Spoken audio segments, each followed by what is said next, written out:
టీకాలు రక్షణ కవచము.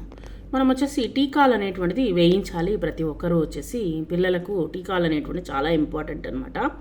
టీకాలు వేయించుకోవాల్సినటువంటి అవసరాన్ని, ప్రాముఖ్యతను కూడా ప్రజలకు తెలియజెప్పాలన్నమాట.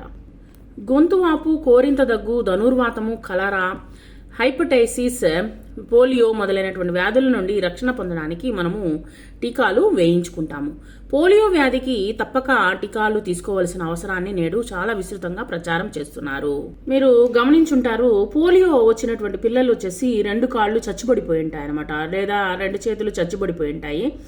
అలాంటి వాళ్ళకి పోలియో వచ్చి ఉంటుంది అనమాట. పోలియో డ్రాప్స్ అనేటువంటి టీకాలు అనేటువంటిది వేయించి ఉండారనమాట. సో ఈ విధంగా ఖచ్చితంగా వచ్చేసి పిల్లలకు వచ్చేసి టీకా అనేటువంటిది వేయాలన్నమాట. మసూచి మాదిరిగానే పోలియోను కూడా పూర్తిగా రూపుమాపడానికి అంతర్జాతీయంగా ప్రయత్నం జరుగుతున్నది. ప్రజల్లో అవగాహన లోపము, నిర్లక్ష్యం వల్ల, అంటే మనము తర్వాత వేయించుకుందాము అనేటువంటి నిర్లక్ష్యము, తర్వాత వచ్చేసి అవగాహన లోపము, దాని గురించి తెలియకపోవడము, చాలామంది చదువుకోలేరు కాబట్టి చాలామందికి అవగాహన లేకపోవడము, తర్వాత వచ్చేసి వివక్షతల వల్ల మన దేశంలో ఇంకా పోలియో వ్యాధి బాధితులు కనపడుతూ ఉన్నారనమాట. కాబట్టి టీకాలు వేయించుకోవాల్సినటువంటి అవసరము గురించి ప్రజలకు అవగాహన అనేటువంటిది, స్పృహ అనేటువంటిది కల్పించడము చాలా ముఖ్యము. తర్వాత వచ్చేసి ఏ వ్యాధులకు టీకాలు వేయించుకుంటారో కనుక్కోండి. మీ పరిసరాల్లో నివసిస్తున్నటువంటి 20 కుటుంబాలను ఇంటర్వ్యూ చేయండి.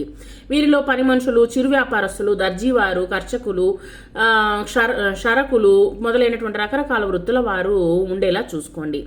ఈ కింది విషయాలను కనుగొనండి. వీరికి టీకాలు రకాలు, వాటి ప్రాముఖ్యతను గురించి తెలుసో తెలియదో విచారించండి. చాలా మందికి తెలిసి ఉండదు. టీకాలను ఉచితంగా ఎక్కడ వేస్తారు, ఎక్కడ ఇస్తారు, వారి పిల్లలకు టీకాలు ఇప్పించారా, అయితే ఏ వ్యాధులకు ఇప్పించారు అనేటువంటి కనుక్కోండి. టీకాలు తీసుకోకపోతే దానికి గల కారణాలు ఏంటి, మీరు పొందినటువంటి సమాచారాన్ని పట్టికలో రాయండి.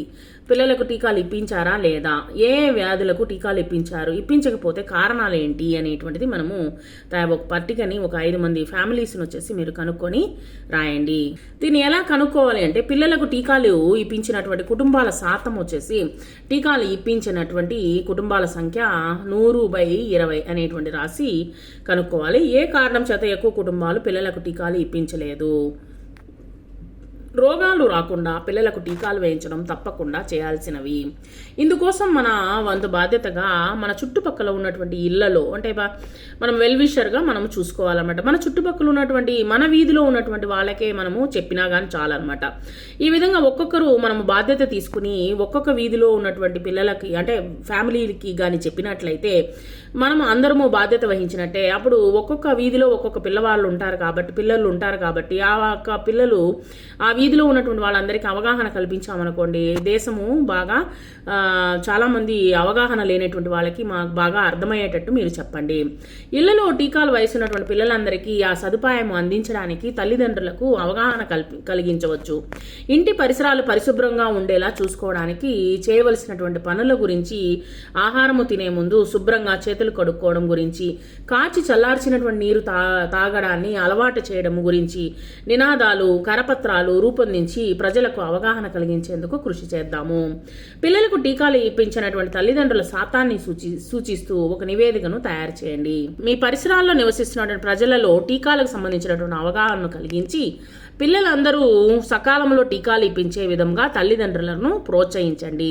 ఇక్కడ చూడండి, టీకాలు పోలియో వచ్చినటువంటి వాళ్ళ కాళ్ళు చూడండి చచ్చుబడిపోయి ఉన్నదనమాట, ఎట్లా ఉన్నారో చూడండి.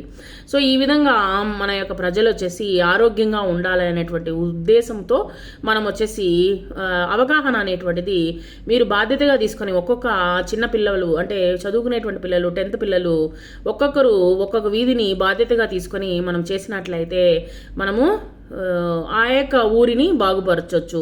ఆ విధంగా ఒక్కొక్కరు ఒక్కొక్క ఊరిని బాగు చేసినట్లయితే ఆ యొక్క ఊరు డెవలప్మెంట్ అనేటువంటిది, పరిశుభ్రంగా ఉండడం అనేటువంటిది మనము చూసుకున్నామంటే మనకు ఎటువంటి వ్యాధులు అనేటువంటిది ఎటువంటి వ్యాధులు రాకుండా మనము నివారించవచ్చు. ఈ విధంగా ఒక్కొక్కరు బాధ్యత అనేటువంటిది కంపల్సరీగా మనం తీసుకోవాలి. Thank you very much.